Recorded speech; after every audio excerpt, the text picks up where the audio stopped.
এবার আমরা দেখব কিভাবে রেজ লাইন বা শৈলরেখা অঙ্কন করতে হয়। প্রথমে বলি যে একাধিক সমুৎপাদন রেখা শূন্য প্রান্তিক উৎপাদন নির্দেশক বিন্দু সমূহের সংযোগকারী রেখাকে রেজ লাইন বা শৈলরেখা বলা হয়।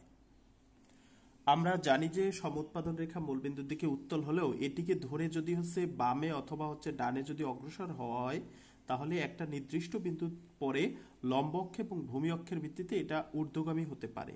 যেসব বিন্দুতে এরূপ অবস্থা পরিলক্ষিত হয় সেসব বিন্দুতে স্পর্শক অঙ্কন করলে লম্ব এবং ভূমি অক্ষের সমান্তরাল হয়ে একটা স্পর্শক হবে এবং ওই বিন্দুতে সংশ্লিষ্ট উপকরণের প্রান্তিক উৎপাদন শূন্য হবে। এরপরে ওই শূন্য প্রান্তিক উৎপাদন নির্দেশক বিন্দুগুলো যোগ করে যে রেখা পাবো সেটাই হচ্ছে শৈলরেখা। এবার আমরা একটা শৈলরেখা আঁকি, তাহলে বিষয়টা আরো ক্লিয়ার হবে। চিত্রে ভূমি অক্ষে শ্রম এবং লম্ব অক্ষে মূলধন দেখানো হচ্ছে। এবার আমরা কিছু সম উৎপাদন রেখা আঁকবো। আমরা এটা আঁকার জন্য এই ধরনের স্কেল ব্যবহার করব, এই ধরনের চাঁদা ব্যবহার করব যেগুলোর মাঝখানে এরকম ফাঁকা রয়েছে, তাহলে আমাদের সুবিধা হবে। এই যে সম উৎপাদন রেখাগুলো আঁকলাম, একটা আঁকলাম, তারপর আরো একটা নিলাম, তাহলে এখানে দুটো সম উৎপাদন রেখা আঁকলাম। একটা হচ্ছে আই কিউ অন, আরেকটা হচ্ছে আই কিউ টু। আমরা দুটো সম উৎপাদন রেখা আঁকলাম। এখন এই সম উৎপাদন রেখাগুলো আমরা ভূমি অক্ষ বরাবর ভূমি অক্ষের সমান্তরাল এবং লম্ব অক্ষের সমান্তরাল দাগ দেব। এই যে এটা কিন্তু এই যে লম্ব অক্ষের সমান্তরাল দাগ দিলাম, এবার এখানে দেব ভূমি অক্ষের সমান্তরাল দাগ।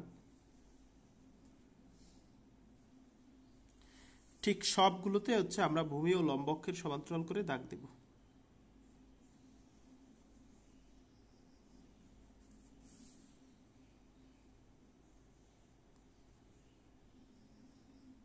এই যে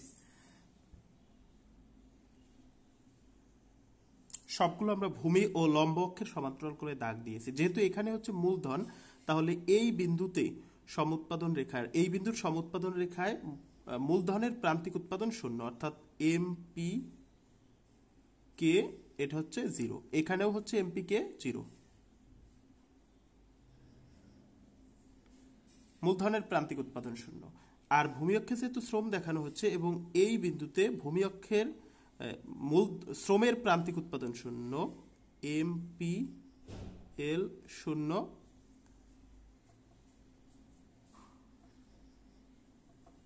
তার মানে এই বিন্দুগুলোতে শ্রমের প্রান্তিক উৎপাদন শূন্য এবং এই বিন্দুগুলোতে মূলধনের প্রান্তিক উৎপাদন শূন্য।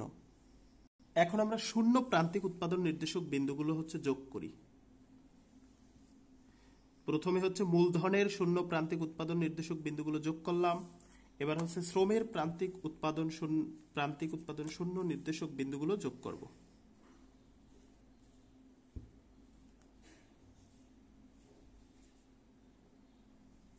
এই তাহলে শ্রমের প্রান্তিক উৎপাদন নির্দেশক বিন্দু শূন্য বিন্দুগুলো যোগ করলাম, আর মূলধনের প্রান্তিক উৎপাদন শূন্য নির্দেশক বিন্দুগুলো যোগ করলাম। যোগ করে যে দুটো রেখা পাইলাম এটার নাম দিলাম আর ওয়ান, আর এটার নাম আর টু, মানে দুটো রিজ লাইন পেয়ে গেলাম, দুটো কিন্তু শৈলরেখা পেয়ে গেলাম। তাহলে এই যে শ্রমের প্রান্তিক উৎপাদন শূন্য নির্দেশক বিন্দুগুলো সমন্বয় পেলাম একটা রিজ লাইন, আর মূলধনের প্রান্তিক উৎপাদন শূন্য নির্দেশক বিন্দুগুলো সমন্বয় পেলাম আর একটা রিজ লাইন। তাহলে আমরা কিন্তু দুটো রিজ লাইন পেয়ে গেলাম। এভাবে আমরা সহজে এই ধরনের একটা চাঁদা ব্যবহার করে আমরা রিজ লাইন, সুন্দর একটা রিজ লাইন আঁকতে পারি।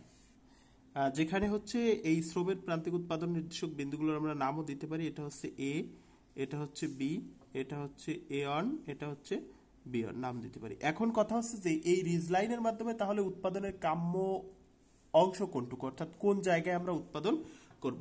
সেক্ষেত্রে এই রিজ লাইনের মধ্যে আমরা উৎপাদন করতে হবে। এই রিজ লাইনের সমুৎপাদন রেখায় এই রিজ লাইনের মধ্যের অংশটুকুতে উৎপাদন করব, অর্থাৎ এই যে সমুৎপাদন রেখার আমরা এই থেকে এই পর্যন্ত এর মধ্যে উৎপাদন করতে পারবো, এ থেকে এ পর্যন্ত এই জায়গার মধ্যে উৎপাদন করতে পারবো, এর বাইরে উৎপাদন করতে পারবো না, কারণ সেখানে একটা উপকরণের প্রান্তিক উৎপাদন শূন্য হবে। অর্থাৎ উপকরণ নিয়োগের ফলে উৎপাদন যদি শূন্য হয় তাহলে তো সেখানে আমরা উৎপাদন করব না। এই কারণে আমরা এই রিজ লাইনের মধ্যে উৎপাদন করব। তাহলে যদি প্রশ্ন থাকে যে রিজ লাইনের সাহায্যে নির্ণয় করো যে কোন জায়গায় আমরা উৎপাদন করব, তাহলে আমরা অবশ্যই দেখাবো যে আমরা এই রিজ লাইনের মধ্যে উৎপাদন করব।